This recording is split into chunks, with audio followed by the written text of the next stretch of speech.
ભુજના કંઢેરાઈ ગામમાં બોરવેલમાં પડેલી દીકરી જિંદગીનો જંગ હારી ગઈ છે. ઇન્દિરા મીણા નામની દીકરીનું મૃત્યુ થયું છે. દુઃખદ સમાચાર સામે આવી રહ્યા છે. એનડીઆરએફની ટીમે રોબોટિક ટેકનોલોજીની મદદથી મૃતદેહ બહાર કાઢવાનો પ્રયાસ કર્યો. મૃતદેહ બોરવેલમાં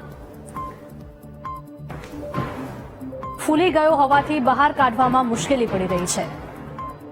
ખૂબ જ દુઃખદ સમાચાર સામે આવી રહ્યા છે ભુજના કંઢેરાઈ ગામથી, કે જ્યાં બોરવેલમાં જે દીકરી પડી ગઈ હતી તેનું મૃત્યુ નિપજ્યું છે. અમારા સંવાદદાતા ભરતસિંહ જોડાઈ ગયા છે. લાઈવ ભરત, જણાવશો, ખૂબ જ દુઃખદ સમાચાર કહી શકાય.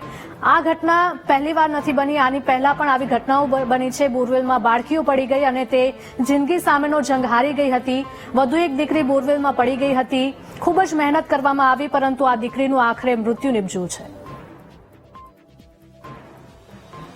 કચ્છમાંથી સામે આવી રહ્યા છે, જેમાં ખાસ કરીને ભુજ નજીક કંઢેરાઈ વાડી વિસ્તારમાં બોરવેલમાં ખાબકેલી 18 થી 20 વર્ષીય યુવતી ઇન્દિરા મીણા હાલ જે જીવનનો જંગ હારી ગઈ છે તે પ્રકારની વિગતો સામે આવી રહી છે. આપ જે દ્રશ્યોમાં પણ જોઈ રહ્યા છો કે એનડીઆરએફ સહિત વિવિધ એજન્સીઓ પણ તેને એટલે કે જે ઇન્દિરા મીણા નામની યુવતી છે તે 33 કલાક બાદ જીવનનો જંગ હારી છે તે પ્રકારની વિગતો સામે આવી રહી છે. હવે માત્ર ઔપચારિક તેનો જે મૃતદેહ છે તેને બહાર કાઢવા માટેના જે પ્રયત્નો હાથ ધરવામાં આવી રહ્યા છે, કેમ કે 33 કલાક બાદ રેસ્ક્યુ ઓપરેશન કર્યા બાદ તે 300 ફીટથી વધારે ઉપર આવી ચૂકી હતી, પરંતુ એકાએક તે એન્કલમાંથી છટકતા તે ફરી તેનો મૃતદેહ છે તે નીચે ભટકાયો છે. એટલે કે હવે જે સ્થિતિ છે તે યથાવત એને રહી છે કે 490 ફીટ પર પાછી ઇન્દિરા મીણા પહોંચી છે. તેને બહાર એટલે કે તેના મૃતદેહને બહાર કાઢવા માટેના તમામ પ્રયત્નો હાથ ધરવામાં આવી રહ્યા છે. એક તબક્કે તંત્ર, વહીવટી તંત્ર દ્વારા તમામ પ્રકારની કામગીરી કરવામાં આવી હતી, પરંતુ ક્યાંક ને ક્યાંક ઇન્દિરા મીણાને બચાવવામાં હાલ નિષ્ફળતા મળી છે. હવે તો માત્ર તેના મૃતદેહને બહાર કાઢી